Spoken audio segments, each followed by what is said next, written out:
Good afternoon, folks. I've been thinking a lot since the horrific terrorist attack in Israel of how it would affect the coming political season.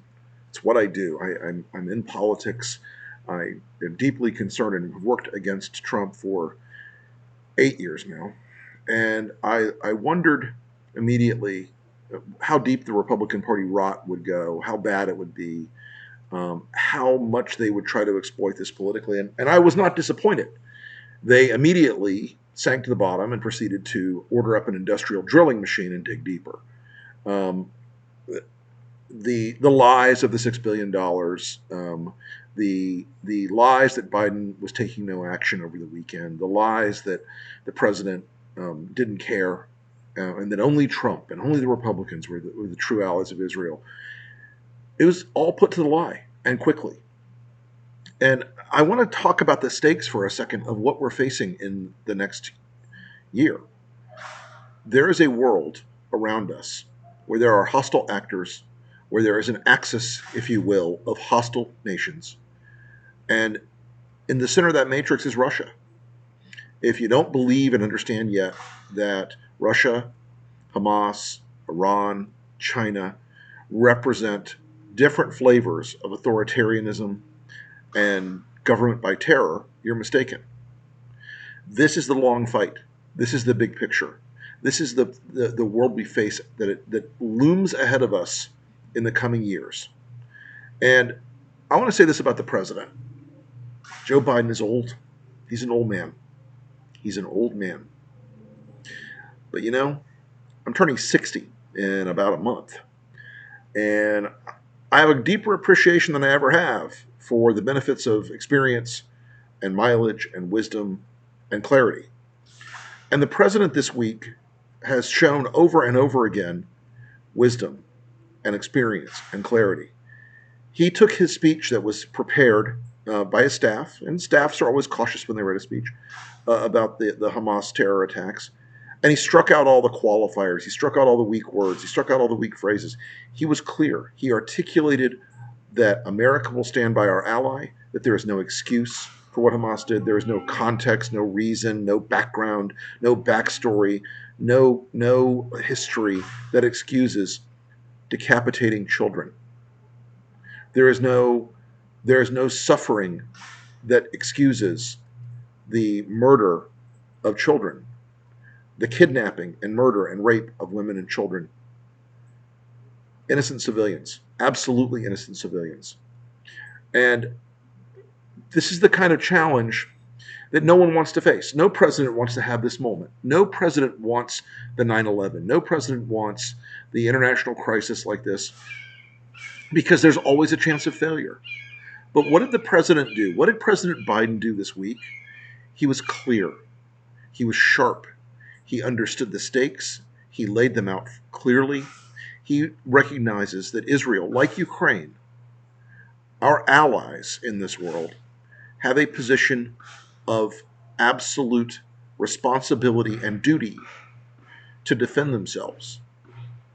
And the great play on the Republican right and the Putin government, and like there's much of a difference these days, was to say, oh, well, now America will pull out of Ukraine and they'll have to focus all their effort on Israel.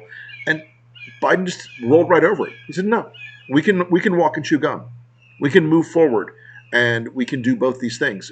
And frankly, we must do both these things because both of these things are vital. If you have a Vladimir Putin in the world, he will continue to eat and eat and eat away at Europe until it is gone. If you allow terror to dictate the lives in the Middle East, and the use of indiscriminate violence against civilians and children, you will get more of it. And there's no equivalence between Hamas and Israel. There's no equivalence between Hamas and the Palestinians. And frankly, if you care about the fate of the Palestinian people, you should want every single member of Hamas shot dead.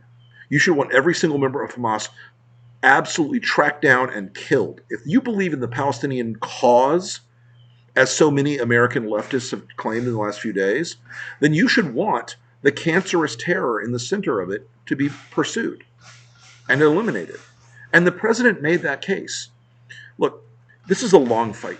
And this isn't even just about the presidential election, but I think you saw this week in Joe Biden a president who understood the role of the office, the power of the office, and the role an America that inspires and leads the world can play. Donald Trump's America was constantly trying to turn NATO into a protection racket and to turn American resolve into something that was for sale to either the highest bidder or whoever in the foreign dictators club of the month he had fallen in love with. And that's not this president. Joe Biden is turning out to be a strong foreign policy president in the greatest tradition of both parties. And I think there's going to be a reconsideration of the world we live in. This isn't some election where the luxury of an easy choice is presented to you. But it is an easy choice when you look at the context of Donald Trump's statements last night, when you look at the context of Donald Trump's behavior in his speeches and remarks since this attack, and in general. But this is a president who loves his country, who believes in America's role in the world as a strong ally and a good friend, who believes that we should put the idea of child murder by terrorists not only in the rearview mirror but in our sights. And I want to say this also about the Republicans. There have been a lot of Republicans who have decided they're going to play the clicks and Fox News game about this attack. And frankly, right now, we're still getting clarity on it, but there clearly may be American hostages held by Hezbollah and by Hamas, and by that point, by Iran at the end of the day. This is an enormous and important and consequential moment. And if a Republican were president and Democrats were saying the same things, they would be screaming bloody murder from the rooftops. They would be losing their damn minds. I would encourage my former Republican colleagues to think for just 1 minute that if you believe in peace in the Middle East and you believe in a strong Israel and you believe in recovering American hostages and avenging the deaths and the murder of American citizens, then maybe you ought to get behind your president for once. Just for once. Just give it a try. Thanks, folks.